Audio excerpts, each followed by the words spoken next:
जनाए सुयोगर पाई मझे मझे आपणमानकर संगति को आसवा मो आशीर्वाद विषय अटे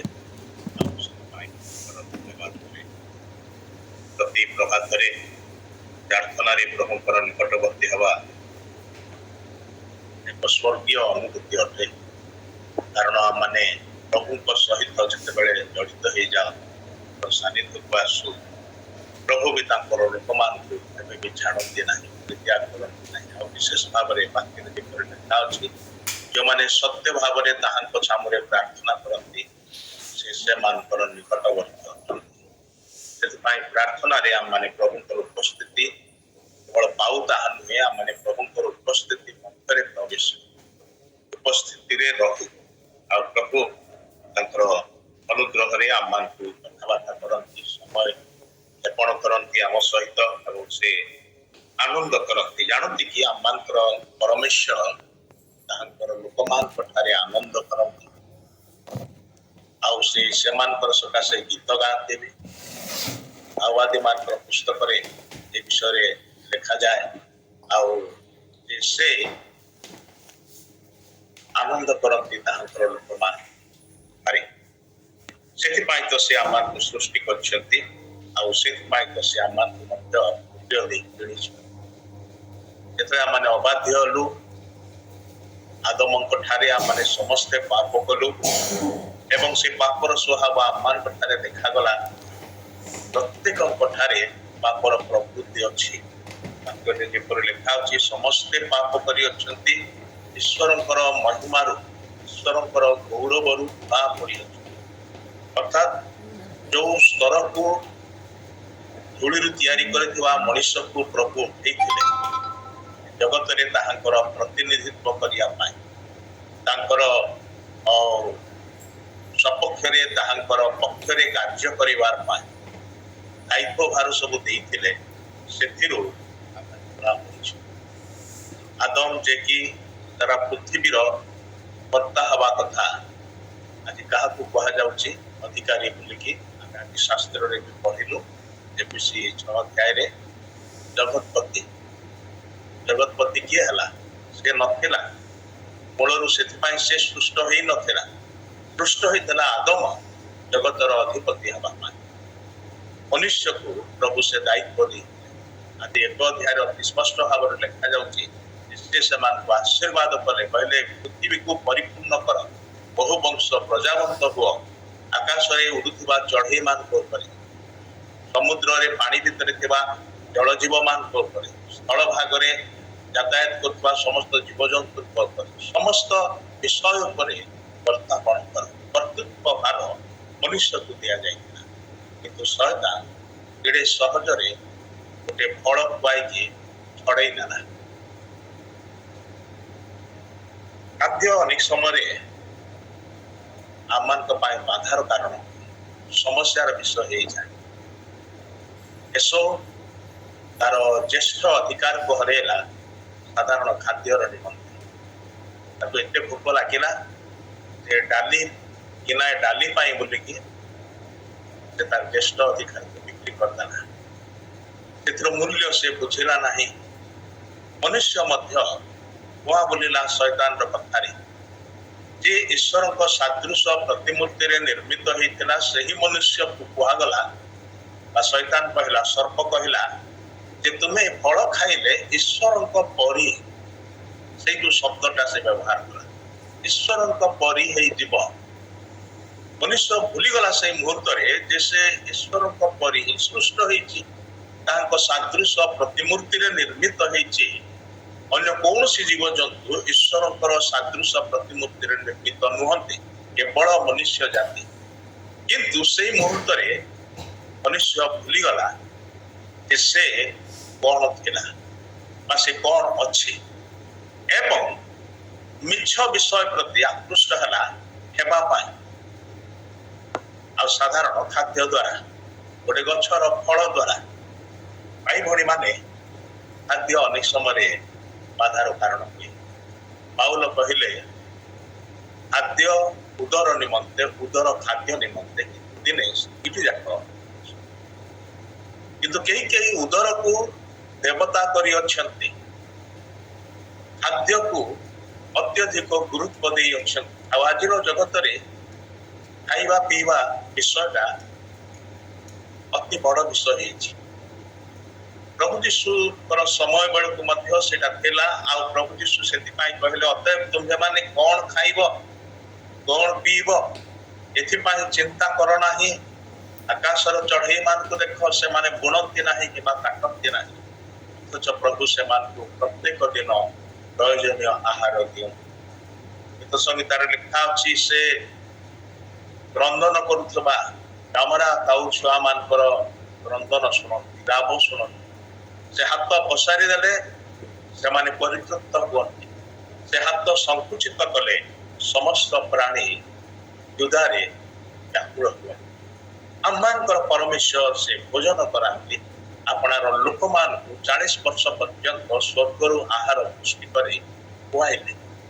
खाद्य खाइबा दरकार खाद्य आवश्यक एटा प्रभु जानती से अनुसार से आयोजन मध्य करिसंति। मात्र तार अर्थ नुहे जे खाइबा विषय खाद्य आम पाई सबुठारु महत्वपूर्ण हब एपरिक ईश्वर को ठेली देके खाद्य को ईश्वर को जगार रखिद आटा समस्या हो जाए। आज से प्रकार गोटे घटनार कथा देखा खाद्य उपर ही केतेबेले कि खाद्य आवश्यक थिला किंतु लोकमान पाखे नथिला। अति परिचित घटना माथी लिखित सुसमाचार तार 14 अध्याय आम माने 13 पदरु 20 पद पर्यंत 21 पद पर्यंत पढ़िबा। माथी लिखित सुसमाचार तार 14 अध्याय 13 पदरु 21 पदर शेष जाए अति जनाशुना घटनाटी अनेक थर आम निश्चय शुणीचु अनेक थर निश्चय पढ़ीचु अनेक थर निश्चय एथुर प्रचार मध्य शुणीचु आज आउ थे ध्यान करवा। माथी 14 अध्याय 13 पदरु 21 पद पढ़ुची आपण माने मन देई सुन। सेथिरे तांको शिष्य माने आसी करी 13 पद यीशु ताहा शुणी जेठार अंतर होई नौकारे गोटे निर्जन स्थान को प्रस्थान कले। लोक समूह यह शुणी नगर गुड़िकर आसी पादगति ताहांकर पश्चात गमन कले। आउ से नौकारु बाहरी बहु संख्यक लोक देखि सेमानक प्रति दयारे विगलित हेले ओ सेमानकर रोगी मान आरोग्य कले। बेल गड़ी जिबारु शिष्य माने ताहांक निकट को आसी कहिले ए स्थान तो निर्जन पुणी बेल तो गलाणी एणु लोक समूह जेपरी ग्राम मान को जाई आपणा आपणा निमंते खाद्य किणती सेथिपाई सेमानकु विदाय दियन। किंतु जीशु सेमानकु कहिले सेमानकर जीवा आवश्यक नुहे तुम्हें माने सेमानकु भोजन करा। सेमाने ताहांकु कहिले आम्भ मानकर एठारे केवल 5टी रोटी और 2टी माछ अछि। से कहिले से गुड़िक एठाकु मो पाखकु आण। पुणी से लोक समूह को घास उपरे बसिया पाई आज्ञा देले। आउ से सही 5टी रोटी और 2टी माछ घेनी स्वर्ग आड़े ऊर्ध्व दृष्टि करी आशीर्वाद कले एवं रोटी गुड़िक भांगी शिष्य मान को देले। आउ शिष्य माने लोक समूह को देले। पुणी समस्ते भोजन करी तृप्त हेले। भंगा रोटी जहा बलिला ताहा से माने उठाई 12 टुकड़ाई भर्ती कले। भोजन करिबा लोके स्त्री और पिला मान छड़ा प्राय 5000। प्रभु ये पठित वाक्यर मर्म बुझिपारे ना सहायता दियंतु आसतु प्रार्थना करिबा।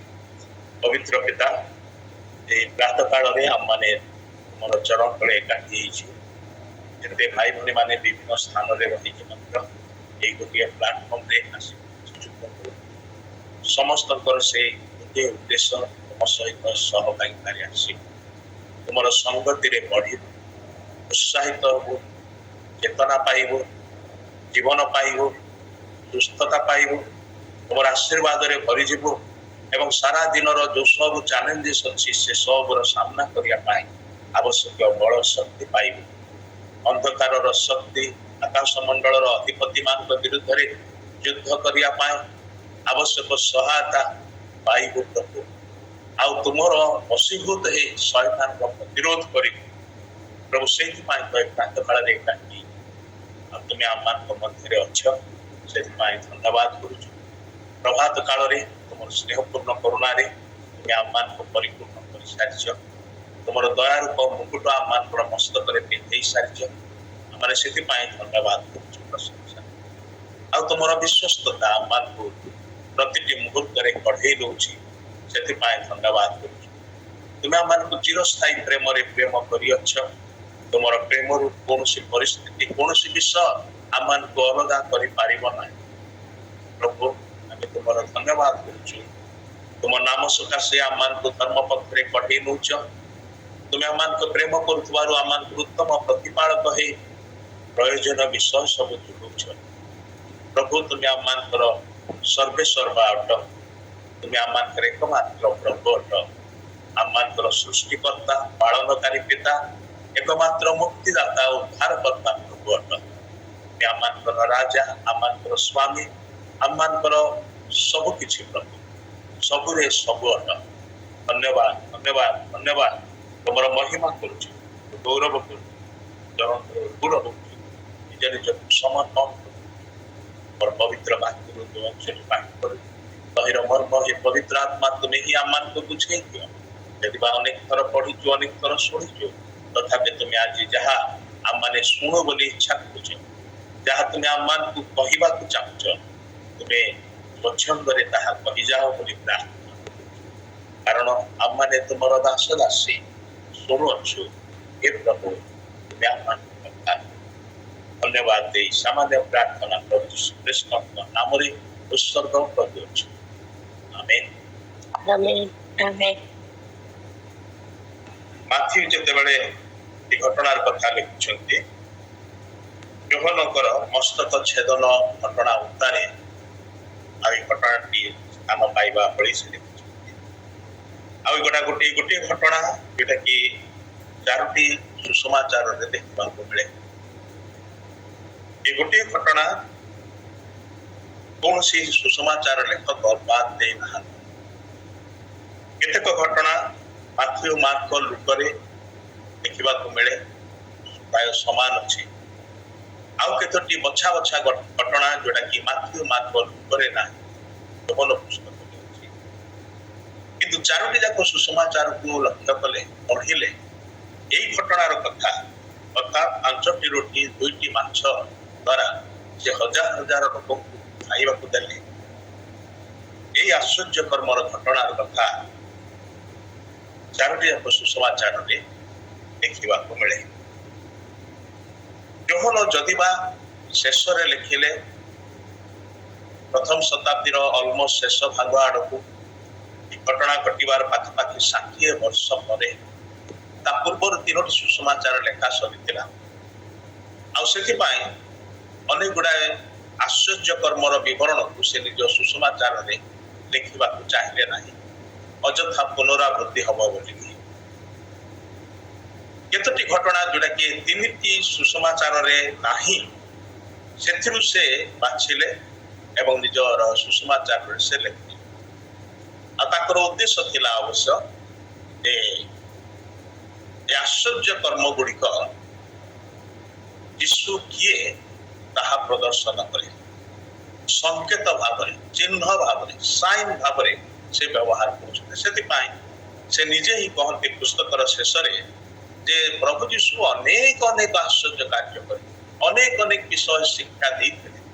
ସେ ସବୁ ଯଦି ଲେଖାଯିବ ତାହେଲେ ପୃଥିବୀରେ ଏତେ ପୁସ୍ତକ ହବ ଯେ ପୃଥିବୀରେ ରଖିବା ପାଇଁ ଜାଗା ଖଣ୍ଡ ହବ। ସେଥିପାଇଁ ସେ ବାଛି ବାଛି ଅଳ୍ପ କିଛି ଲେଖୁଛନ୍ତି। ଇଭେନ୍ ସୁସମାଚାର ପୁସ୍ତକର ଲେଖକ ମାନେ ମଧ୍ୟ, ମାଥ୍ୟୁ, ମାର୍କ, ଲୁକ ମଧ୍ୟ ସବୁ ଘଟଣାର କଥା ଲେଖି ନାହାନ୍ତି। ପବିତ୍ର ଆତ୍ମା ସେମାନଙ୍କୁ ଯେପରି ଚାଳନା ଦେଲେ, ସେହି ଅନୁସାରେ କେତୋଟି ଘଟଣାର କଥାକୁ ସେମାନେ ନିଜର ଲେଖନୀ ଭିତରେ ସମ୍ପୃକ୍ତ କରିଛନ୍ତି। ଆଉ ସେଇଟା ଆମମାନଙ୍କର ନିମନ୍ତେ ଯଥେଷ୍ଟ ଅଟେ।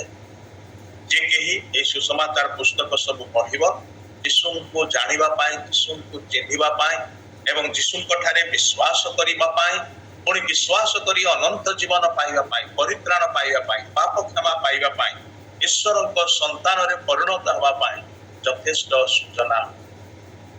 ୟାଠାରୁ ଅଧିକ ଆଉ ଆବଶ୍ୟକ ନାହିଁ। ନର୍କରେ ଥାଇକି ସେ ଧନୀ ଲୋକ ଅବ୍ରାହମଙ୍କ ନିକଟରେ ନିବେଦନ କରି କହିଲା, ଦୟା କରିକି ଲାଜାରକୁ ମୋର ଭାଇମାନଙ୍କ ପାଖକୁ ପଠେଇ ଦିଅ, କାରଣ ଜଣେ ଲୋକ ମୃତ୍ୟୁରୁ ଉଠିକି ଯଦି ଯିବ ତାହେଲେ ସେମାନେ ବିଶ୍ୱାସ କରିବେ। ଅବ୍ରାହମଙ୍କର ପ୍ରତ୍ୟୁତ୍ତର କଣ ଥିଲା?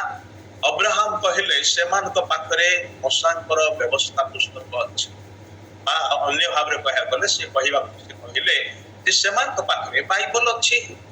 ବାଇବଲ ଯଥେଷ୍ଟ ଅନନ୍ତ ଜୀବନ ବିଷୟରେ ଜାଣିବା ପାଇଁ, ସ୍ୱର୍ଗ ରାଜ୍ୟ ବିଷୟରେ ଜାଣିବା ପାଇଁ, ସ୍ୱର୍ଗକୁ କେମିତି ଯିବାକୁ ହବ ସେ ବିଷୟରେ ଜାଣିବା ପାଇଁ, ପରିତ୍ରାଣର ପଥ କଣ ସେ ବିଷୟରେ ଜାଣିବା ପାଇଁ, ଈଶ୍ୱରଙ୍କ ସହିତ ଜଣେ ପତିତ ମନୁଷ୍ୟର ପୁନର୍ମିଳନ କେମିତି ହେଇପାରିବ, ସେ କେମିତି ନିଜର ପାପରୁ ମୁକ୍ତ ହେଇ ପବିତ୍ର ଧାର୍ମିକ ନ୍ୟାୟବାନ ଈଶ୍ୱରଙ୍କର ଜଣେ ସନ୍ତାନ ହେଇପାରିବ ଏବଂ ତାଙ୍କର ସମ୍ପର୍କରେ ରହିପାରିବ, ଏସବୁ ବିଷୟ ଜାଣିବା ପାଇଁ, ସବୁ ବିଷୟ ଶିଖିବା ପାଇଁ, ସବୁ ବିଷୟ କରିବା ପାଇଁ ବାଇବଲ ଯଥେଷ୍ଟ। ଯଦି ସେମାନଙ୍କ ପାଖରେ ଥିବା ବାଇବଲକୁ ବିଶ୍ୱାସ କରିପାରୁନାହାନ୍ତି, ଅବ୍ରାହମଙ୍କର ଉତ୍ତର ହେଉଛି ତାହେଲେ ଜଣେ ମୃତ୍ୟୁରୁ ଉତ୍ଥିତ ହେଇକି ଗଲେ ମଧ୍ୟ ବିଶ୍ୱାସ କରିବେ ନାହିଁ। ଆଉ ସେଇଟା ଏକ୍ଜାକ୍ଟଲି ଘଟୁଛି ନୁହେଁ କି? ଆମ ପାଖରେ କେବଳ ବାଇବଲ ଅଛି ତାହା ନୁହେଁ, ସମ୍ପୂର୍ଣ୍ଣ ବାଇବଲ ଅଛି। ସେମାନଙ୍କ ପାଖରେ ସମ୍ପୂର୍ଣ୍ଣ ବାଇବଲ ନଥିଲା ସେ ସମୟରେ, କିନ୍ତୁ ଆମ ପାଖରେ ଏଣ୍ଟାୟାର ବାଇବଲ ଅଛି।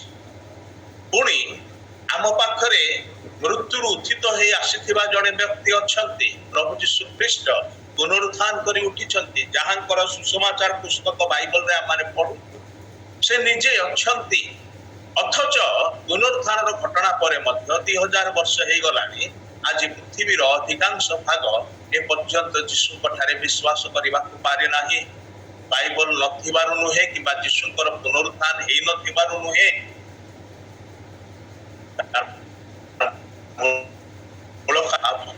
ମନୁଷ୍ୟର ପାପର ସ୍ୱଭାବ କେବେ ବି ତାକୁ ସାହାଯ୍ୟ କରେ ନାହିଁ ସୃଷ୍ଟିକର୍ତ୍ତା, ଜୀବନଦାତା, ପ୍ରେମକାରୀ ପିତା ଈଶ୍ୱରଙ୍କର ନିକଟକୁ ଫେରି ଆସିବା ପାଇଁ। ମୁକ୍ତିକର୍ତ୍ତା, ଏକମାତ୍ର ପ୍ରାଣ ଦେଇଥିବା ପବିତ୍ର ପ୍ରଭୁ ଯୀଶୁଙ୍କର ନିକଟକୁ ଫେରି ଆସିବା ପାଇଁ ପାପ କେବେ ବି ସାହାଯ୍ୟ କରିବ ନାହିଁ, କରିନାହିଁ, କରିବ ନାହିଁ। ପାପର କାମ ହଉଛି କଣ? ଈଶ୍ୱରଙ୍କ ବିରୁଦ୍ଧରେ ଯିବା ପାଇଁ। ପାପର କାମ ହଉଛି କଣ? ଈଶ୍ୱରଙ୍କ ଠାରୁ ଦୂରକୁ ନେଇ ଯିବାର ପାଇଁ। କିନ୍ତୁ ପାପ କେବେ ବି ଆମମାନଙ୍କୁ ଈଶ୍ୱରଙ୍କର ନିକଟବର୍ତ୍ତୀ ହେବା ପାଇଁ ଦିଏ ନାହିଁ। ସେଥିପାଇଁ ହିଁ ପାପରୁ ମନ ଫେରାଅ ବୋଲିକି ସୁସମାଚାରର ଡାକରା ଅଛି। ମନ ପରିବର୍ତ୍ତନ କର। ପୁରାତନ ନିୟମରେ ମଧ୍ୟ ମାଓବାଦୀ ମାନେ ସେଇ କଥା ହିଁ କହିଲେ, ମନୁଷ୍ୟ ଆପଣା କୁପଥରୁ ଫେରି ଆସୁ, ସଦାପ୍ରଭୁଙ୍କ ନିକଟକୁ ଫେରି ଆସୁ। ଆଉ ଈଶ୍ୱରଙ୍କର ସେ ଗୋଟିଏ ମାତ୍ର ଆହ୍ୱାନ ଉଭୟ ପୁରାତନ ଏବଂ ନୂତନ ନିୟମରେ ଯେ ମନ ଫେରାଇବା। ଲୋକମାନେ ଫେରି ଆସିଲେ ବଞ୍ଚିବେ। ଈଶ୍ୱରଙ୍କର ବାକ୍ୟ ଶୁଣିଲେ, ଈଶ୍ୱରଙ୍କର ବାକ୍ୟ ଶୁଣିଲେ ବିଶ୍ୱାସ ଜାତ ହବ। ଈଶ୍ୱରଙ୍କର ବାକ୍ୟ ଶୁଣିଲେ ବିଶ୍ୱାସ କରିବା ଦ୍ୱାରା ମନୁଷ୍ୟ ଉଦ୍ଧାର ପାଇବ। ଯାହାର ବିରୁଦ୍ଧରେ ଈଶ୍ୱରଙ୍କର ଦଣ୍ଡାଜ୍ଞା ଅଛି, ପ୍ରତ୍ୟେକଙ୍କର କପାଳରେ ଏହା ଲେଖା ଅଛି ଯେ ଇଏ ଈଶ୍ୱରଙ୍କର କ୍ରୋଧର ପାତ୍ର, ନରକ ଆଡକୁ ମୁହାଉଛି, ଅତି ଦ୍ରୁତ ଗତିରେ ନରକ ଆଡକୁ, ନିଜର ବିନାଶ ଆଡକୁ ଧାଉଁଥିବା ମଣିଷ ପ୍ରତି ସୁସମାଚାରର ଡାକରା ହଉଛି ତୁମେ ପୁରାପୁରି ବୁଲିକି ପଳେଇ ଆସ ମୋ ପାଖକୁ। ମୋ ଠାରୁ ଦୂରକୁ ଗଲେ ତୁମମାନଙ୍କର ନିମନ୍ତେ ଜୀବନ ନାହିଁ। ତୁମେ କାହିଁକି ଆପଣାର ଇଚ୍ଛାର ବାଟରେ, ଯୋଉ ବାଟ, ଯୋଉ ଦ୍ୱାର ଏବଂ ଯୋଉ ପଥ ଅନେକଙ୍କୁ ବିନାଶର, କହିବାକୁ ଗଲେ ସର୍ବନାଶର ସ୍ଥାନକୁ ନେଇଯାଉଛି, ସେଇ ବାଟରେ କାହିଁକି? ମୋ ପଥ ମୋ ଦେଇ ଗମନ କର, ପିତାଙ୍କ ନିକଟରେ ପହଞ୍ଚ। ଏଇଟା ହଉଛି ସୁସମାଚାରର ଡାକରା। ଏବେ ଆମେ ଫେରି ଆସିବା ଆମମାନଙ୍କର ଏଇ ଶାସ୍ତ୍ରାଂଶ। ଏଇ ଗୋଟିଏ ଘଟଣାର କଥା, ଯୋଉଟା ଯୋହନ ମଧ୍ୟ ଘଟଣା ଘଟିଥିବାର 60 ବର୍ଷ ପରେ, ମାନେ ଏତେ ବର୍ଷ ପରେ ମଧ୍ୟ ତାଙ୍କ ମନେ ଅଛି, ଆଉ ଏକ୍ଜାକ୍ଟଲି ମନେ ଅଛି କଣ ସବୁ ହେଇଥିଲା, କେମିତି ହେଇଥିଲା। ଚାରିଟି ଯାକ ସୁସମାଚାରର ବିବରଣକୁ ପଢିଲେ ଆମେ ଅନେକ ଗୁଡାଏ ବିଷୟ ପାଇପାରିବା, ସମୟ ନାହିଁ ସେ ସବୁଆଡେ ଯିବା ପାଇଁ। ଆଉ ଯୋହନ ଆଉ ସ୍ପଷ୍ଟ ଭାବରେ ସେ ଦେଖୁଛନ୍ତି ଯେ ପ୍ରଭୁ କେମିତି ଏଇ କାର୍ଯ୍ୟକୁ। ମାଥ୍ୟୁ ପୁସ୍ତକରୁ ଆମେ ଏଥିପାଇଁ ପଢିଲୁ କାରଣ ଆଜି ଆମେ ଚିନ୍ତା କରିବାର ଗୋଟିଏ ବିଷୟ ଯୋଉଟା କି 16 ପଦରେ ଲେଖା ଅଛି, କିନ୍ତୁ ଯୀଶୁ ସେମାନଙ୍କୁ କହିଲେ, ସେମାନଙ୍କର ଯିବା ଆବଶ୍ୟକ ନୁହେଁ, ତୁମ୍ଭେମାନେ ସେମାନଙ୍କୁ ଭୋଜନ କରା। ଘଟଣାଟି ହେଉଛି ଏ ପ୍ରକାର ଯେ ହଜାର ହଜାର ଲୋକ ଯୀଶୁଙ୍କର ଶିକ୍ଷା ଶୁଣୁଛନ୍ତି। ଯେତେବେଳେ କି ସମାଜରେ ନିରାଶାର ଛାଇ ଖେଳି ଯାଇଛି, ଯାହାଙ୍କୁ ସେମାନେ ଭାବବାଦୀ ବୋଲି ବିଶ୍ୱାସ କରୁଥିଲେ, ଜାଣିଥିଲେ, ସେ ଭାବବାଦୀ ଆଉ ନାହାନ୍ତି। ତାଙ୍କର ମସ୍ତକ ଛେଦନ କରାଯାଇଛି। ନିଷ୍ଠୁର ହେରୋଦ ତାଙ୍କର ମସ୍ତକକୁ ଛେଦନ କରିଛନ୍ତି। ଆଉ ଏ ଘଟଣା ସମସ୍ତଙ୍କୁ ସ୍ତମ୍ଭୀଭୂତ କରିଦେଇଛି। ସମସ୍ତେ ହତାଶ ହେଇଯାଇଛନ୍ତି। ଦେଖାଯାଉଛି ଯେ ଯୀଶୁ ମଧ୍ୟ ଯେତେବେଳେ ଏହା ଶୁଣିଲେ ସେ ଅନ୍ତର ହୋଇ ଗୋଟିଏ ନିର୍ଜନ ସ୍ଥାନକୁ ଗଲେ।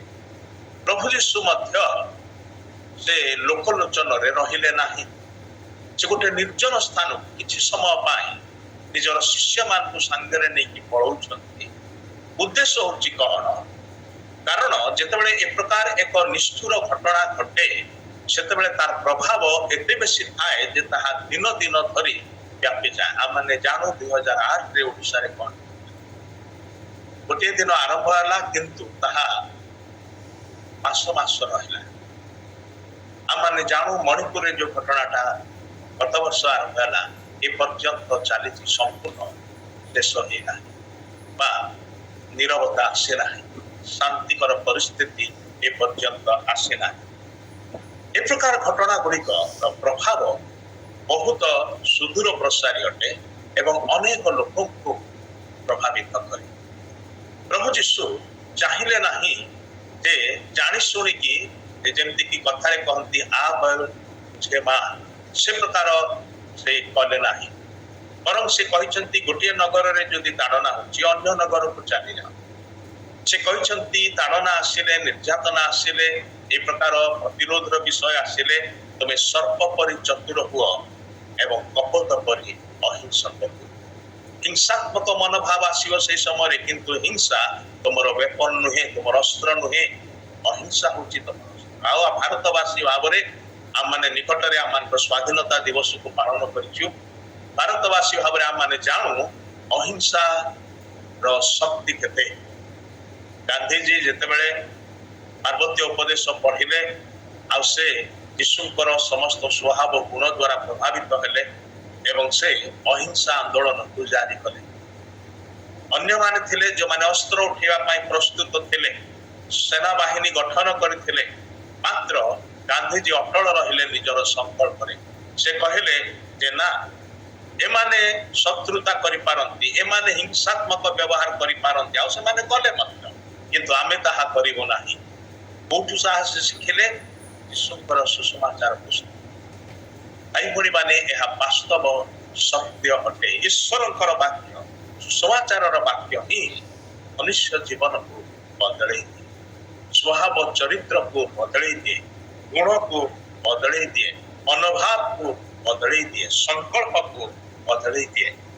ଏବେ ନକାରାତ୍ମକ ପରିସ୍ଥିତି ଛାଇଥିବା ସମୟରେ ଯୀଶୁ ଗୋଟିଏ ନିର୍ଜନ ସ୍ଥାନକୁ ଯାଉଛନ୍ତି, କିନ୍ତୁ ପ୍ରଭୁ ଯୀଶୁ ଯୁଆଡେ ଗଲେ ମଧ୍ୟ ଲୋକମାନେ ତାହାଙ୍କର ପିଛା ଛାଡୁନାହାନ୍ତି। ଯେତେବେଳେ ସେମାନେ ଶୁଣିଲେ ଯୀଶୁ କୁଆଡକୁ ଯାଇଛନ୍ତି, ଦେଖାଯାଉଛି ସେମାନେ ନଗର ଗୁଡ଼ିକରୁ ବାହାରି ଆସିଲେ ଏବଂ ପାଦ ଗତିରେ ଯୀଶୁଙ୍କର ନିକଟକୁ ଗଲେ। ପ୍ରଭୁ ଯୀଶୁ ନୌକାରେ ଚଢିକି ଗଲେ, ଆଉ ଏମାନେ କେମିତି ଯାଇଛନ୍ତି? ପାଦ ଗତିରେ ଗଲେ। ଅର୍ଥାତ୍ ଗାଲିଲି ସମୁଦ୍ରର ଗୋଟିଏ କୂଳରୁ ଆର କୂଳକୁ ଯେତେବେଳେ ପ୍ରଭୁ ଯୀଶୁ ପଳେଇ ଯାଉଛନ୍ତି ନିର୍ଜନ ସ୍ଥାନକୁ, ଏ ଲୋକମାନେ କଣ କରୁଛନ୍ତି? ଗାଲିଲି ସମୁଦ୍ରର କୂଳେ କୂଳେ ଯାଇକି ବୁଲିକି ଆସିକି ଯୀଶୁଙ୍କ ପାଖରେ ପହଞ୍ଚି ଯାଉଛନ୍ତି। ସେଟା ଆମମାନଙ୍କୁ ଦେଖଉଛି ଯେ ଯୀଶୁଙ୍କର ନିକଟକୁ ଆସିବା ପାଇଁ, ଯୀଶୁଙ୍କର କଥା ଶୁଣିବା ପାଇଁ, ତାଙ୍କର ଆଶ୍ଚର୍ଯ୍ୟ କାର୍ଯ୍ୟ ସବୁ ଦେଖିବା ପାଇଁ, କିମ୍ବା ଯେଉଁମାନେ ରୋଗାକ୍ରାନ୍ତ ଥିଲେ ରୋଗରୁ ସୁସ୍ଥ ହେବା ପାଇଁ, ସେମାନଙ୍କ ମଧ୍ୟରେ କେତେ ବ୍ୟାକୁଳ ଥିଲା, କେତେ ଆକୁଳ ଥିଲେ, କେତେ କ୍ଷୁଧିତ ଥିଲେ ସେମାନେ। ଆଉ ଯୀଶୁ ବହୁ ସଂଖ୍ୟକ ବୋଲି ଲେଖାଯାଉଛି, ବହୁ ସଂଖ୍ୟକ ଲୋକଙ୍କୁ ଦେଖି ଦୟାରେ ବିମୋହିତ ହେଲେ। ସେ ନିଜର ସୁରକ୍ଷା ବିଷୟରେ ଧ୍ୟାନ ଦେଲେ ନାହିଁ, ସେ ନିଜର ଅବସ୍ଥା ବିଷୟରେ ଧ୍ୟାନ ଦେଲେ ନାହିଁ, ନିଜର କ୍ଳାନ୍ତି ବିଷୟରେ ଧ୍ୟାନ ଦେଲେ ନାହିଁ। ସେ ଲୋକ ସମୂହକୁ ଦୟାରେ ବିଗଳିତ ହେଲେ। ସେ କେମିତି ଭାବରେ ଲୋକମାନଙ୍କୁ ଦେଖୁଥିଲେ ତାହାଙ୍କର ଦୃଷ୍ଟିଭଙ୍ଗୀ କି ପ୍ରକାର ଥିଲା ଯେତେବେଳେ ଲୋକମାନଙ୍କ ପ୍ରତି ସେ ଅନଉଥିଲେ। ଏ ମାଥ୍ୟୁ ଲେଖନ୍ତି ଯେ ସେମାନେ ଅରକ୍ଷକ ମେଷ ପରି, ସେମାନଙ୍କର ପାଳକ କେହି ନାହାନ୍ତି, ରକ୍ଷକ କେହି ନାହାନ୍ତି, ଆଉ ସେମାନେ ଛିନ୍ନଭିନ୍ନ ଅବସ୍ଥାରେ ଅଛନ୍ତି, ବିକ୍ଷିପ୍ତ ଅବସ୍ଥାରେ ଅଛନ୍ତି, ଅସୁରକ୍ଷିତ ଅବସ୍ଥାରେ ଅଛନ୍ତି। କେତେବେଳେ ଗ୍ରାସକାରୀ ସେମାନଙ୍କୁ ଗ୍ରାସ କରିବ, ବିଦୀର୍ଣ୍ଣ କରିବ ଜଣା ନାହିଁ। ତା ହାବୁଡରେ ପଡିବା ପୂର୍ବରୁ ଏମାନଙ୍କୁ କୌଣସି ମତେ ଯଦି ରକ୍ଷା କରାଯାଇ ପାରିବ ତାହେଲେ ବଞ୍ଚିଯିବେ, ସେଟା ଥିଲା ତାଙ୍କର ଉଦ୍ଦେଶ୍ୟ। ସେଥିପାଇଁ ହିଁ ସେ ଦିନ କି ରାତି ପରିଶ୍ରମ କରୁଥିଲେ, ସେଥିପାଇଁ ହିଁ ସେ ଗୋଟିଏ ଜାଗାରେ ରହୁନଥିଲେ, ବିଭିନ୍ନ ସ୍ଥାନକୁ ଯାଉଥିଲେ। ଥରେ ଯେତେବେଳେ କି ସେ ବଡ ଭୋରରେ ପ୍ରାର୍ଥନା କରୁଥିବା ବେଳେ ଶିଷ୍ୟମାନେ ଖୋଜି ଖୋଜି ଆସିଲେ, ଆଉ ଦେଖିଲେ ଯୀଶୁ ପ୍ରାର୍ଥନା କରୁଛନ୍ତି। ଆଉ ସେମାନେ ଆସି କହିଲେ, ପ୍ରଭୁ ଲୋକମାନେ ଅଲରେଡି ଆସିକି ତୁମର ଅପେକ୍ଷା କରିଛନ୍ତି, ତୁମେ ଆସ।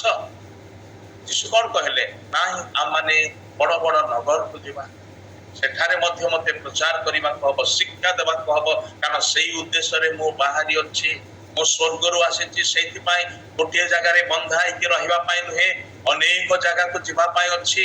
ଯଦି ବା ପ୍ରଭୁ ଯୀଶୁ ତାହାଙ୍କର ପାର୍ଥିବ ଜୀବନ କାଳରେ ସେ କାଳର ପାଲେଷ୍ଟାଇନ ଦେଶ ବ୍ୟତୀତ ଆଉ ଅନ୍ୟ କୌଣସି ଆଡେ ଯାଇନାହାନ୍ତି, ସେ ସୀମା ପାର ହେଇନାହାନ୍ତି, ସୀମାନ୍ତ ପର୍ଯ୍ୟନ୍ତ ଯାଇଛନ୍ତି ପାଲେଷ୍ଟାଇନ ଦେଶର, କିନ୍ତୁ ସୀମା ପାର ହେଇକି କୁଆଡେ ଯାଇନାହାନ୍ତି।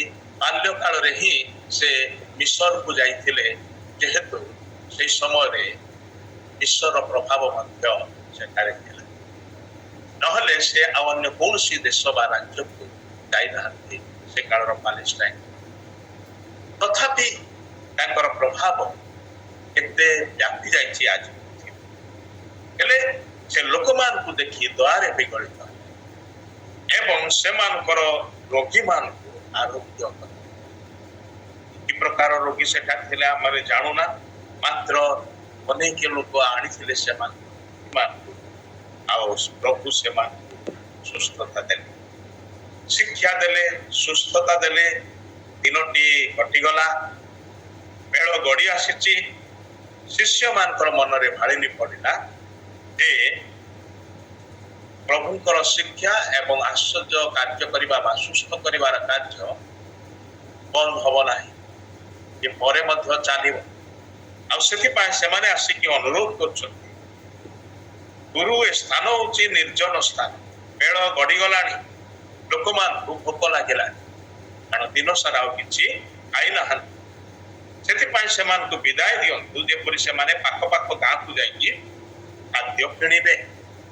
ଏଇ ବାକ୍ୟରୁ ବା ଏଇମାନଙ୍କର ଏଇ କଥାରୁ ଜଣା ପଡୁଛି ଯେ ଆମେ ମିଟିଂଟା ଜାରି ରଖିବା, କିନ୍ତୁ ଆଜି ପାଇଁ ଏଇଠି ଅଟକିବା। ସେମାନେ ଯାଇକି ଖିଆ ପିଆ କରିକି ଆଉ ଥରେ ଆସନ୍ତୁ, ଯେପରିକି ଆମେ ପୁଣି ମିଟିଂଟା ଜାରି ରଖିବା। ହେଲେ ସେମାନେ ଯାହା ଆଶା କରୁଥିଲେ ପ୍ରଭୁଙ୍କ ଠାରୁ ଉତ୍ତର ଶୁଣିବେ ବୋଲି, ସେଇ ଉତ୍ତରଟା ପ୍ରଭୁଙ୍କ ଠାରୁ ପାଇଲେ ନାହିଁ, ବା ପ୍ରଭୁ ସେମାନଙ୍କୁ ସେମାନଙ୍କର ମନର ଆଶା ଅନୁସାରେ, ସେମାନଙ୍କର ପ୍ରାର୍ଥିତ ବିଷୟ ଅନୁସାରେ ସେମାନଙ୍କୁ ଉତ୍ତର ଦେଲେ ନାହିଁ। ସେମାନଙ୍କୁ ଭିନ୍ନ ପ୍ରକାର ଉତ୍ତର ଦେଲେ, ଯାହା ସେମାନେ ଆଶା କରୁନଥିଲେ, ଯାହା ସେମାନେ ଭାବୁନଥିଲେ ଯେ ପ୍ରଭୁ ଆମମାନଙ୍କୁ ଏପରି କହିବେ ବୋଲି ତାଙ୍କର ଧାରଣା ହିଁ ନଥିଲା। ସେ ପ୍ରକାର ଉତ୍ତର ପ୍ରଭୁ ଦଉଛନ୍ତି। କଣ ଦଉଛନ୍ତି ସେ? ଏମାନେ କହିଲେ ଲୋକମାନଙ୍କୁ ପଠେଇ ଦିଅ ପାଖ ପାଖ ଗାଁକୁ, ସେମାନେ ନିଜ ନିଜର ଖାଇବା ପିଇବାର ଆୟୋଜନ କରନ୍ତୁ। କିନ୍ତୁ ଯୀଶୁଙ୍କର ଉତ୍ତର ହଉଛି, ସେମାନଙ୍କର ଯିବା ଆବଶ୍ୟକ ନାହିଁ। ଏମାନେ କହୁଛନ୍ତି ସେମାନଙ୍କୁ ପଠେଇ ଦିଅ, ସେମାନଙ୍କର ଯିବା ଆବଶ୍ୟକ। ଯୀଶୁ କହୁଛନ୍ତି ସେମାନଙ୍କର ଯିବା ଆବଶ୍ୟକ ନାହିଁ। ପୁଣି ସେତିକି ଖାଲି କହିଦେଇଥିଲେ ହେଇଥାନ୍ତା। ଯୀଶୁ ଆଉ ଗୋଟେ କଥା କହୁଛନ୍ତି, ଯୋଉଟା ଏମାନଙ୍କ ମୁଣ୍ଡରେ ଚଡ଼କ ପଡିଲା ଭଳି ଲାଗିଲା। କଣ ସେଟା? ତୁମ୍ଭେ ମାନେ ସେମାନଙ୍କୁ ଭୋଜନ କରାଅ। ଭାରି ଅଡୁଆ କଥା। ଏଇଟା ନିର୍ଜନ ସ୍ଥାନ, ଏଥିରେ ଦୋକାନ ନାହିଁ, ନା ରେଷ୍ଟୁରାଣ୍ଟ ଅଛି, ନା ଗ୍ରୋସରୀ ସପ୍ ଅଛି, ନା ଆଉ କିଛି ଦୋକାନ ବାଡି ଅଛି। ଏଟା ନିର୍ଜନ ସ୍ଥାନ।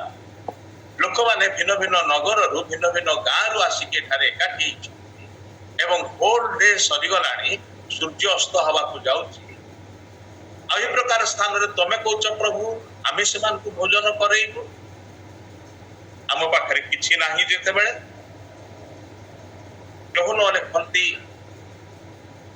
से फिलिप को प्रथमे पचार एते लोकंकर खाइबा पाए कोन करा जाय पारि फिलिप को भाबुची से कॉमर्स स्टूडेंट हेतिबे संगे संगे कैलकुलेट करी पकेले आ कहले 200 टंकार रोटी आनिले भी से समय 200 टंका माने किणिले भी यथेष्ट हब नाही पैसा थिले भी एते रोटी को मिलिबो एते लोकन को पाई किंतु लेखचंती जोहन से ताकर परीक्षा करिवा पाई पुणी लेखा जाउची जे तुम्भ मान के पाखरे कोन अछि सेतेबेले शिष्य माने परस्परर मुह को अनुच कारण से मान पाठी नाही आंद्रिय कहले जे आम पाखरे किछि नाही किंतु ए भिड़ मध्य जड़े बालक अच्छी ता पाखरे अल्प अच्छी मात्र सेटा समुद्र को संखे पानी सेटा कौन सी काम रे आसीबो ना विभिन्न घटना रे जेतेबेले आमे प्रभुकर निकट को प्रार्थना रे जाऊ आमे जहा मागु प्रभु ताहा दियंते नाही जहा माने अपेक्षा करि न थाउ ताहा ही प्रभु आमान को परिवा पाई जोटा आम पाई असंभव जोटा आम पाई भारी कष्टकर जोटा आम पाई उपाय शून्य परि लागिबो भाई भौणी माने जेतेबेले आमानकर प्रार्थनार उत्तर रे आमे से प्रकार विषय किछि करू बोली कि प्रभु कठारु निर्देश आसे तार अर्थ होउची exercise your faith energise your faith तुमरो विश्वास को प्रयोग कर तुमरो विश्वास को शक्ति युक्त कर जदि तुमे मोठारे विश्वास करूछ ताहले तुमरो विश्वास को प्रमाणित कर ताहा हेई पारिबो तुमे जहा असंभव बोली कहूछ ताहा संभव रे परिणत हबो प्रभु यीशु गोटे जगह रे कथा कहिबे विश्वासी पक्ष रे समस्त एटा गोटे बड़ शक्तिशाली उक्ति अटे ए पावरफुल स्टेटमेंट विश्वासी पक्ष रे सबु संभवपर माने असंभव मध्य संभवपर एक कथा केवल ईश्वर को पाए लागू हुए ईश्वर को पक्ष रे सबु किछि संभवपर तांको पाए असाध्य बोली किछि नाही ये विषय को छाड़ी देले बाकी सब विषय ईश्वर करि पारंती गोटे विषय करि पारंती नाही केबे भी करि पारिबे नाही सेना असंभव ताको पाए कोन सेटा जानते कि इच्छा कहिबा पाप करिबा एटा असंभव विषय ईश्वर अपर पक्षरे मनुष्य जाति आमे आम पाई से दीटा जाक एडे सहज एडे सस्ता सुविधा आमे अक्लेशरे करिदो से पाई त आइबो कहिले जे अधर्म को पानी पीला भली पिउथबा मनुष्य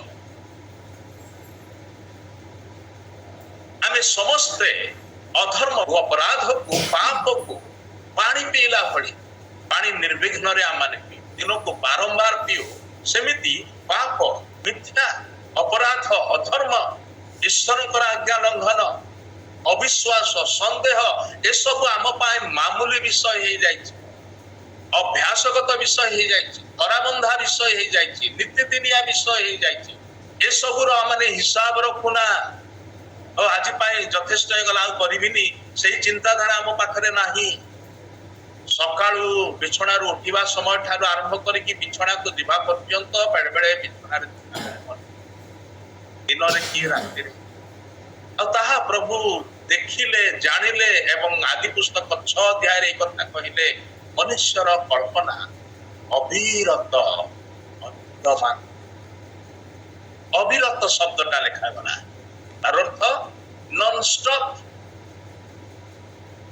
स्टॉप पापर कल्पना मंद कल्पना आई भणी माने सेति पाई आपणा आपणा मनर परिवर्तन बोली कहा जायछि एवं रोमी 12 अध्याय कहा जाउछि तुममानकर मनर उत्तनीकरण मन को धोई पका परिष्कार करि दियो शुचि करि दियो आ सेति पाई दाऊद कहले हे प्रभु तुम विरुद्ध जेपरी मो पाप न करी से आपण हृदय मध्य मन मध्य तुम वाक्य को संचय कर आईब कहले मुझेपरी पाप न करी से मोर आवश्यक आहार अपेक्षा तुम वाक्य को अधिक संग्रह वाक्य जल स्वरूप जहाँ मन को परिष्कार करे धोई दिए वाक्य आलोक जहाँ मानकर बाट को देखाए एवं परिष्कार रखे छुंटिबा को दिए नाही से ईश्वर वाक्य आम जीवन में बड़ जोर से कहले तुम्भे माने से मान को भोजन आ भोजन करने से मान पाखे किछि नाही एटा केमती हला जेतेबेले से माने से स्थान को आसिले से मान को पाखरे थिला किंतु जेतेबेले यीशु पचारुचंती सेतेबेले से मान पाखरे किछि नाही ता माने एथि भितरे घटनाटा कोन हिचे से मान पाखरे जहा थिला ता से माने खाइ सारिछ यीशु को मध्य खाइबा को देई नाहंती ए 12 टोके ए 12टी टोके कहार सेना एडा ईमान करटे 12 टोके बड़ बड़ डाला नुहे दुईटी घटना घटी दुईटी अलग अलग घटना घटी गोटे प्रकार घटना किंतु दुईटी भिन्न जगार एवं अलग अलग घटना अटे गोटे 5,000 रु अधिक पुरुष खाई आउ गोटे जगार 4,000 रु अधिक पुरुष खाई गोटे 5टी रोटी 2टी माछ अन्यटी 7टी रोटी अल्प केतोटी 7 माछ गोटे 12 डाला माने 12 टोके भर्ती आरटारे 7 डाला सेटा होची बड़ डाला सेटे बहुत बड़ी किंतु एई घटना रे 12 टोके टोके माने छोटो बाउंसर तैयारी छोटो टोके जोठी कि से माने रोटी आउ भजा माछ को धरिकी जाउतले जेतेबेले कोनसी जागा को से मान जिबा आ 12 जण एक शिष्य निश्चय ता पूर्व स्थान रु जेतेबेले से माने निर्जन स्थान को जिबा पाई बोली बाहरी छन बाप्तिजक जोहनकर मृत्यु उद्धारे सेति पा निश्चित रूपे से माने किछि खाद्य आयोजन करी किबा किछि खाद्य संगे नै की जाई छ निजर निजर टिफिन बॉक्स परिकी नै की जाई छ किंतु यीशु लंबा प्रचार करछंती आ सुस्थकारी कार्य रे लागि छंती सेतिके भितरे एमाने कोन करछंती निजे निजे जाई खाई दैछि आ जेतेबेले बेळ गडी आसीछि आ खाइबार आवश्यक अछि तार अर्थ एमानकर मध्य खाइबार आवश्यक अछि कारण एमान पाखरे मध्य किछि नाही सेति लोक माने गले आइदर एमाने मध्य जीवे किनिबा पाए किंबा काहा को कहि देबे ए पैसा टिके नियो मो पाए आनी दियो जा किछि आयोजन करा जे आ सेति पाए से माने आसी यीशु को से कथा कहछन्ती आ पूर्ण विश्वास रे आसीछन्ती एक कथा भाबी के आसीछन्ती जे एटा प्रैक्टिकल विषय माने प्रभु को कहलु सेति पाए प्रभु निश्चय राजी हेइ बेळ घडी आसीछि लोक मान भोक लागिछि एटा कोन शिष्य माने खाली जानि छथि कि प्रभु मध्य जानि छथि कारण गोटे सुसमाचार लेखक लेखती जदि एमान को एमिति पठेई दिया जीव ताहाले बाटरे से मान कर हंसा उड़ी जीव आ सेठी कहा जाउछि जे 3 दिन हलानी से माने मो संगे रे अछंती आ सेति पाए आमने जानू जे यीशु मध्य जानि थिले आ जोहनकर 6 अध्याय रे जेमति लेखा छि घटना रो विवरण दे जे यीशु निजे पचारु छंती जे लोक मान पर खाइबा पाई कोन करा कोन कले भलो हबो कुह बा केते टंकार रोटी आनिले भलो हबो कुह जे शिष्य मान पचारु छ तेबे यीशु जानि थिले लोक मान पर आहार रो आवश्यकता अछि हेले शिष्य माने आसी कहउछन्ती लोक मान पठेई दियो यीशु पर उत्तर होउछि से मान पर जीवार आवश्यकता आई भणी माने यीशु पर एई कथा बड़ गुरुत्वपूर्ण अटे से मान कर जीवार आवश्यकता नाही तुमे लोक मान को भोकिला बोली देखि कि पठेई दबो कि खाइबा पाए नाही बोली कि पठेई दबो कि पुणी समान को कोठी के पठेइबो कहा पाखो को पठेइबो ତମେ କାହା ପାଖରୁ ଲୋକମାନଙ୍କୁ ଆଉ କାହା ନିକଟକୁ ପଠେଇବ?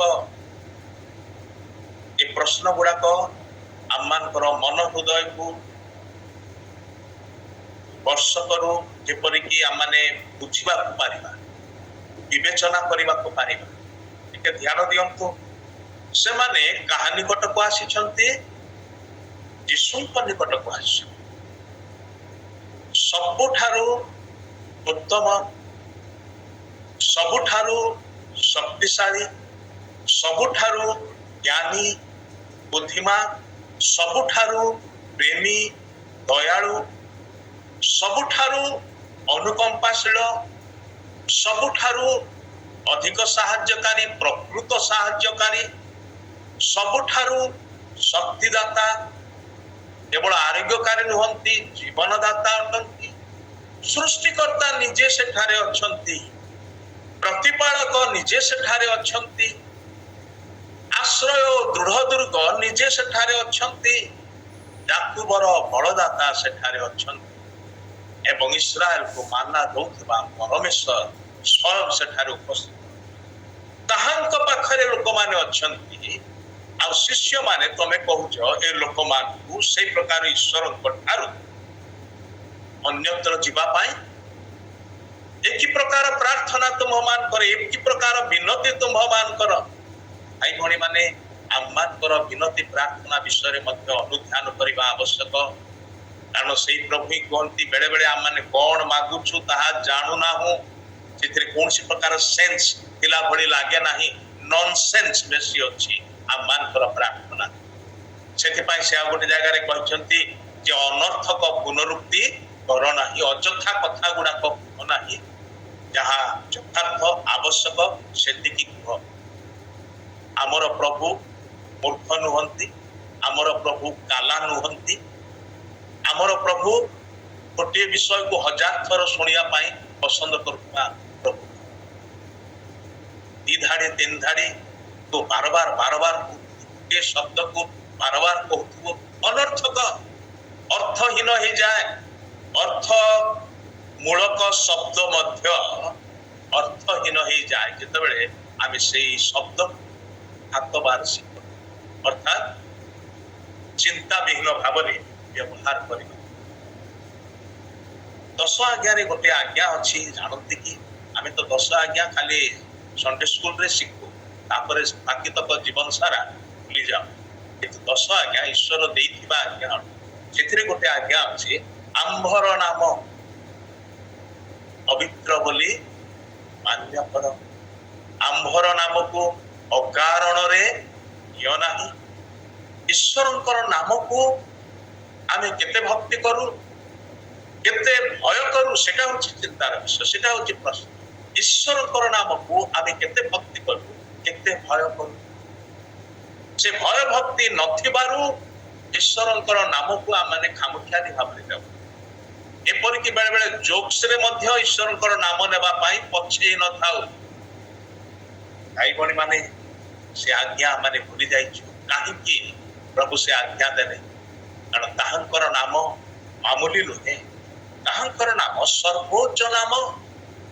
ସେଇ ନାମର ତଳେ ବାକି ସବୁ ବିଷୟ, ସମୁଦାୟ ବିଶ୍ୱ ସେଇ ନାମର ଶକ୍ତି, ପରାକ୍ରମ, ଆଧିପତ୍ୟ, କର୍ତ୍ତାପଣ, କ୍ଷମତାର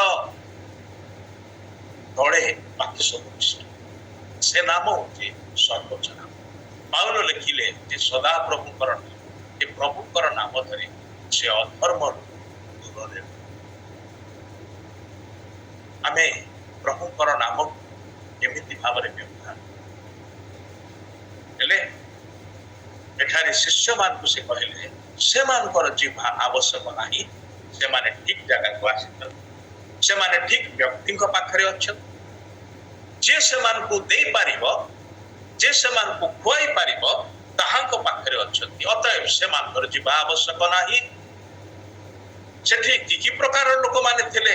ଗୋଟିଏ ଶ୍ରେଣୀର ଲୋକ ନଥିଲେ, ବିଭିନ୍ନ ପେଶାର ଲୋକ, ବିଭିନ୍ନ ବୃତ୍ତିର ଲୋକ ଥିଲେ, ବିଭିନ୍ନ ଚାକିରି କରୁଥିବା, ବ୍ୟବସାୟ କରୁଥିବା, ଚାଷ କରୁଥିବା, ମୂଲ ଖଟୁଥିବା ଲୋକମାନେ ଥିଲେ। ଦରିଦ୍ର ଲୋକମାନେ ଥିଲେ, ଧନୀ ଲୋକମାନେ ବି ଥିଲେ, ଶିକ୍ଷିତ ଲୋକମାନେ ଥିଲେ, ଅଶିକ୍ଷିତ ଲୋକମାନେ ବି ଥିଲେ, ଛୋଟ ପିଲାମାନେ ଥିଲେ, ଯୁବା ଯୁବତୀ ମାନେ ଥିଲେ, ମଧ୍ୟବୟସ୍କ ଥିଲେ, ବୁଢାବୁଢୀ ମାନେ ମଧ୍ୟ ଥିଲେ, ସୁସ୍ଥ ସବଳ ଲୋକମାନେ ଥିଲେ ଏବଂ ବେମାର ପଡିଥିବା ଲୋକମାନେ ଥିଲେ। ବିଭିନ୍ନ ଶ୍ରେଣୀର, ବିଭିନ୍ନ ସ୍ତରର, ବିଭିନ୍ନ ଅବସ୍ଥାର, ବିଭିନ୍ନ ସମ୍ପ୍ରଦାୟର ଲୋକମାନେ ସେଠାରେ ସବୁ ପ୍ରକାର ଲୋକମାନେ ଥିଲେ ଏବଂ ପ୍ରତ୍ୟେକଙ୍କର ନିଡ୍ ଭିନ୍ନ ଭିନ୍ନ ପ୍ରକାରର ଥିଲା। ଏଠି ତ ଗୋଟିଏ କମନ ନିଡ୍ ହଉଛି ଯୋଉଟା କି ସେ ଘଟଣାରେ ଆମେ ଦେଖୁଛୁ ସମସ୍ତଙ୍କର ଭୋକ ଥିଲା, ଅତଏବ ସମସ୍ତଙ୍କର ଆହାରର ଆବଶ୍ୟକତା ଥିଲା, ସେଟା ହଉଛି କମନ ବିଷୟଟା ଆମେ ଦେଖୁ। କିନ୍ତୁ ତାହା ବ୍ୟତୀତ ଅନ୍ୟାନ୍ୟ ନିଡ୍ ଗୁଡିକ ଥିଲା, କାରଣ ସେଠିରେ ଲେଖାଯାଉଛି ଯୀଶୁ ସେମାନଙ୍କ ପ୍ରତି ଦୟାରେ ବିଗଳିତ ହେଲେ ଆଉ ସେମାନଙ୍କର ରୋଗୀମାନଙ୍କୁ ସୁସ୍ଥ କଲେ। ଗୋଟିଏ ପ୍ରକାର ରୋଗର କଥା ନୁହେଁ, ରୋଗୀମାନଙ୍କୁ ବିଭିନ୍ନ ପ୍ରକାର ରୋଗୀମାନେ ଆସିଥିଲେ, ବିଭିନ୍ନ ପ୍ରକାର ରୋଗର ଶିକାର ହେଇକି ଆସିଥିଲେ, ସେ ସମସ୍ତଙ୍କୁ ସେ ସୁସ୍ଥ କରୁଛନ୍ତି। ସେଥିପାଇଁ ପ୍ରତ୍ୟେକଙ୍କର ନିଡ୍ ଫୁଲଫିଲ୍ କରିବା ପାଇଁ, ପ୍ରତ୍ୟେକଙ୍କର ଆବଶ୍ୟକତା ପୂରଣ କରିବା ପାଇଁ ଯେ ସମର୍ଥ ସେ ସେଠାରେ ଉପସ୍ଥିତ ଅଛନ୍ତି। ଆଉ ତମେ କହୁଛ ଯେ ଲୋକମାନେ ତାଙ୍କୁ ଛାଡିକି ଅନ୍ୟତ୍ର ଯାଆନ୍ତୁ। ଆଜିକାଲି ଦାନ୍ତ ଶିକ୍ଷକ ମାନେ ତାହା କରୁଅଛନ୍ତି। ସେମାନେ କଣ କରୁଛନ୍ତି? ହଁ, ଯୀଶୁଙ୍କୁ ଧର, ମାତ୍ର ଯୀଶୁଙ୍କ ସହିତ ଏଟା କର, ସେଟା କର, ଅମୁକ କର, ସମକ କର, ଏଠିକି ଯାଅ, ସେଠିକି ଯାଅ। Jesus plus something, ସେଟା ସୁସମାଚାର ନୁହେଁ। ଯୀଶୁ ହିଁ ଜଣେ ଯଥେଷ୍ଟ, ଅଲ୍ ସଫିସିଏଣ୍ଟ ଗଡ। हिंदी गीत अच्छी, यीशु काफी है, काफी है। हर परिस्थिति, हर मुसीबत यीशु काफी है। यीशु ही ସବୁ ପରିସ୍ଥିତିରେ, ସବୁ ଅବସ୍ଥାରେ। ଆଉ ସେଇ ପ୍ରଭୁ କହୁଛନ୍ତି ସେମାନଙ୍କର ଯିବା ଆବଶ୍ୟକ ନାହିଁ, ତୁମେମାନେ ସେମାନେ। ଆଉ ତାପରେ କଣ ହେଲା ମାନେ ଜାଣୁଛୁ, ସିଆଡ଼କୁ ଆଉ ଯିବି ନାହିଁ, ସେ ସବୁ ଆଉ ବର୍ଣ୍ଣନା କରିବି ନାହିଁ। 5ଟି ରୁଟି 2ଟି ମାଛ କେବଳ ସେ ସମୁଦାୟ ଭିଡ଼ ଭିତରେ ଥିଲା। ତାମାନେ ହଜାର ହଜାର ଲୋକ, ସେମାନେ ମଧ୍ୟ ନିଜ ନିଜର ଖାଇବାରେ ନେଇକି ଆସିଥିଲେ, ନିଶ୍ଚୟ ଖାଇ ଦେଇଛନ୍ତି, ହୁଏତ ସରିଯାଇଛି, ତାପରେ ଏବେ ଭୋକ ଲାଗିଛି। କିନ୍ତୁ ସେ ହଜାର ହଜାର ଲୋକଙ୍କ ଭିତରେ ଗୋଟିଏ ବାଳକ ଯେ ଖାଇ ନାହିଁ, ତା ମା ତାର ହାତରେ ଯୋଉ ଟିଫିନ ଡବାଟି ଦେଇଥିଲେ ସେଇଟା ସେ ରଖିଛି। ସେ ବୋଧେ ଖାଇବା ପାଇଁ ଭୁଲି ଯାଇଛି, ଯୀଶୁଙ୍କର ଶିକ୍ଷାରେ ଏତେ ମଜି ଯାଇଛି। ଭାଇ ଭଉଣୀ ମାନେ, ଛୋଟ ପିଲା ବୋଲିକି ପିଲାମାନଙ୍କୁ ହେୟ ଜ୍ଞାନ କରନ୍ତୁ ନାହିଁ। ସଣ୍ଡେ ସ୍କୁଲ ସେବା କାର୍ଯ୍ୟ ବଡ ଗୁରୁତ୍ୱପୂର୍ଣ୍ଣ ଅଟେ। ସେମାନେ ଅନେକ ସମୟରେ ବଡମାନଙ୍କ ଠାରୁ ବାକ୍ୟ ପ୍ରତି ଅଧିକ ଲାଳାୟିତ ଅଟନ୍ତି, ଅଧିକ ମନ ଦେଇକି ଶୁଣନ୍ତି, ଆଉ ସେମାନେ ଯାହା ଶୁଣନ୍ତି ମନେ ରଖନ୍ତି। ଆମେ ବଡମାନେ ଶୁଣୁ, ଗୋଟେ କାନରେ ଶୁଣୁ, ଆର କାନରେ ଛାଡି ଦଉ, ସେଟା ହଉଛି ଆମମାନଙ୍କର ବଦ ଅଭ୍ୟାସ। କିନ୍ତୁ ଛୋଟ ପିଲାମାନେ ସେମାନେ ଯାହା ଶୁଣନ୍ତି ମନେ ରଖନ୍ତି। ସେଥିପାଇଁ ବାଳକର ଗନ୍ତବ୍ୟ ପଥରେ ସେମାନଙ୍କୁ ଶିକ୍ଷିତ କରା। ସାନ ଥିବା ଅବସ୍ଥାରେ, ଆଉ ପୁରାତନ ନିୟମରେ ମୋଶା ଆଦେଶ ଦେଇ କହିଲେ ସେମାନେ ବସିବା ବେଳେ, ଉଠିବା ବେଳେ, ଶୋଇବା ବେଳେ, ଚାଲିବା ବେଳେ, ଖାଇବା ବେଳେ, ସବୁ ସମୟରେ ସେମାନଙ୍କ ସାଙ୍ଗରେ ମୋର ବାକ୍ୟ ବିଷୟରେ ଚର୍ଚ୍ଚା କର, ଆଲୋଚନା କର। ସେମାନଙ୍କୁ ଯେପରିକି ସେମାନେ ସାରା ଜୀବନ ତାହା ମନେ ରଖିବ। ଯାହା ନହବ ବାଲ୍ୟକାଳେ ତାହା କି ହେବ କାଳେ କାଳେ ଲେଖାଯାଏ। ଭାଇ ଭଉଣୀ ମାନେ, ଛୋଟ ପିଲାମାନଙ୍କୁ ହତାଦର କରିବାର ଆବଶ୍ୟକ ନାହିଁ, ବରଂ ସେମାନଙ୍କ ପ୍ରତି ପ୍ରତିଟି ଘରେ ଛୋଟ ପିଲାମାନେ ଅଛନ୍ତି। ହୁଏତ ଆପଣଙ୍କର ପିଲାମାନେ ବଡ ହେଇଗଲେ, କିନ୍ତୁ ଆପଣଙ୍କର ନାତି ନାତୁଣୀ ଅଛନ୍ତି। ମୋ ଭଳି 2ଟା ନାତୁଣୀ ଅଛନ୍ତି। ଅବଶ୍ୟ ସେମାନେ ଦୂରରେ ରହୁଥିବାରୁ ଅନେକ ସମୟରେ ସେମାନଙ୍କୁ ମିସ୍ କରୁ, ଫୋନରେ ଖାଲି ଅଳ୍ପ ସମୟରେ କଥାବାର୍ତ୍ତା କରୁ। କିନ୍ତୁ ପିଲାମାନେ ଯଦି ଘରେ ଅଛନ୍ତି, ଖାଲି ମଣ୍ଡଳୀର ସେବା ଉପାସନାର ଦିନ ରବିବାର, ସେ ଗୋଟିଏ ଦିନ ଛାଡିଦେଲେ ବାକି ସବୁ ଦିନ ସେମାନେ ଆପଣଙ୍କ ପାଖରେ ଅଛନ୍ତି। ପ୍ରଭୁଙ୍କର ବାକ୍ୟ ବିଷୟରେ ସେମାନଙ୍କ ସାଙ୍ଗରେ ଆଲୋଚନା କରୁ। ସେମାନେ ଈଶ୍ୱରଙ୍କର ରାଜ୍ୟର ନିମନ୍ତେ, ଆଉ ସେମାନେ ଈଶ୍ୱରଙ୍କ ରାଜ୍ୟରେ ଅନେକ ସମୟରେ ବିଶେଷ ଉପକରଣ ହୁଅନ୍ତି। ଯେମିତିକି ଏଇ ଘଟଣାରେ ସେ ଗୋଟିଏ ପିଲା, ତାର ନାଁ ଲେଖା ଯାଉନାହିଁ, ତାର ବାପା ମା କିଏ, ସେ କୋଉ ଗାଁର ଥିଲା, ସେ ସବୁ ଡିଟେଲ୍ସ ନାହିଁ। କିନ୍ତୁ ଗୋଟିଏ ପିଲା ତା ପାଖରେ କିଛି ଅଛି। ଆଉ ସାଧାରଣତଃ ପିଲାମାନଙ୍କର ନେଚର ହଉଛି जदि सेमान पाखरे किछि अछि आउ सेटा अन्य पाखरे नाही आउ सेई जिनिसटी सेमानकर नितांत जरूरी अटे से प्रकार अवस्था सेमाने देबा पाई राजी नथांती हुअंती नाही साधारणतः मात्र एठी ए पिलाटी जेतले मगा गला से सबतक आनिक देला ता पाखरे जहा देला सबतक आनिक देला से पिला पाखरु आमाने शिखिबा दरकार जे आमानकर प्रभु जेतेबेले मागंती तम पाखरे जहा अछि ताहा दियो सेतेबेले आमे कुंठित हेबा उचित नुहे आमे सेतरु भागमाप करिवार मध्य बुद्धिर कार्य नुहे जेतेबेले प्रभु मागंती आमको देई देबा को हबो संपूर्ण रूपे सर्वत भाव में देई देबा को हबो कारण प्रभु को देई की केही केबे खाली रही नाही प्रभु ताको बहु गुण रे फेरै छंती बहु गुण रे से फेरै पारंती से कहंती 100 गुण 100% रिटर्न पाइबो जे प्रभु कर निकट को आमाने किछि नै कि आसु उदर सहित तो नै कि आसु आ से पिलाटी 5टी रोटी 2टी माछ थिला ताहा आनी के दला प्रभु धन्यवाद देले अंगिले एवं शिष्य मान को हाथ रे देले शिष्य मान को हाथ रे देले शिष्य मान को रिप्लेस करके अन्य लोक मान को वॉलंटियर्स मान को डाकी के दे देथिले आ शीघ्र होई थांता भलो होई थांता परा ए शिष्य मान पय गोटे लेसन होई थांता नहे कि किंतु प्रभु से प्रकार कले नाही से कहले जेमति से कहिथिले तुम्हे माने भोजन करा तम पाखरे ना ठीक अछि जहा अछि भोज आण एवं मो पाखरु नियो तम पाखरे जहा अछि सेटा जनक पाई बेसी हेले ही पारे गोटे छोट पिला पाई ही पारे बड़ लोक को पाई मध्य यथेष्ट ही न पारे मात्र तुम पाखरे जहा अछि ताहा जदि मो हाथ रे दबो एवं मो हाथ रे तुमे नबो एठारे जेते लोक अछंती समस्त को पाई यथेष्ट हबो बळी जीव से होछंती आम सेति पाई जेतेबेले से मागंती कुंठित हुअंतु नाही स्वच्छंद रे आनिकि जहा भी से चाहंती जहा भी से मागंती अब्राहम ताकर गोटिए बोली पुओ को देबा पाई कुंठित हेले नाही एवं आशीर्वाद कोन हैला आकाशर तारा मान को भଳି ताकर वंश सारा विश्व रे व्यापी जाय ताकर गोटिए बोली पुओ को देबा पाई से कुंठित हेले नाही ईश्वर आमको कौन न देइछंती स्वर्गर सब आशीर्वाद ए पृथ्वी रे सब मंगल आशीर्वाद ता सत्वे भी सबुठारो बड़ दान कथनीय दान आमानकर प्रतिष्ठित एकमात्र अद्वितीय पुत्र जे आपणार एकमात्र पुत्र को दे देइछंती से सही पुत्रंक ठारे सही पुत्रंक द्वारा आउ केते अधिक न देबे से प्रकार परमेश्वर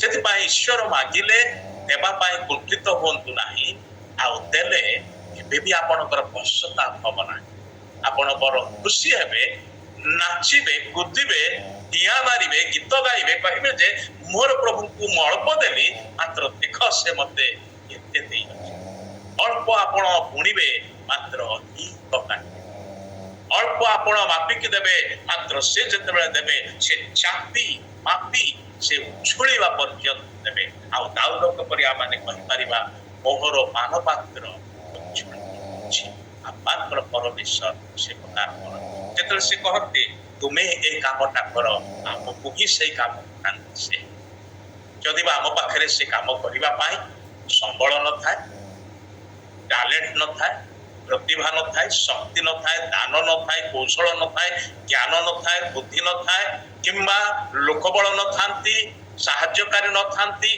मात्र जेतले से आमान को कहते एई कामटा तुमे करो से करैबार जानंती सेथिरो आयोजन करिया पाई से समर्थ अटंती आउ से से परमेश्वर को उपासना करते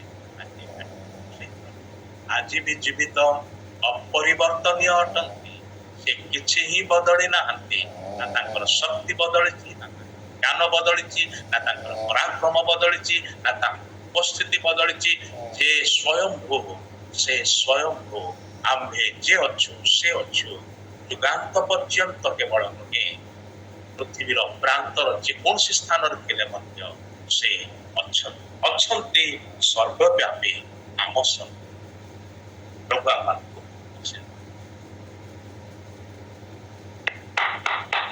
Praise the Lord. Hallelujah. आंसू बुला रहा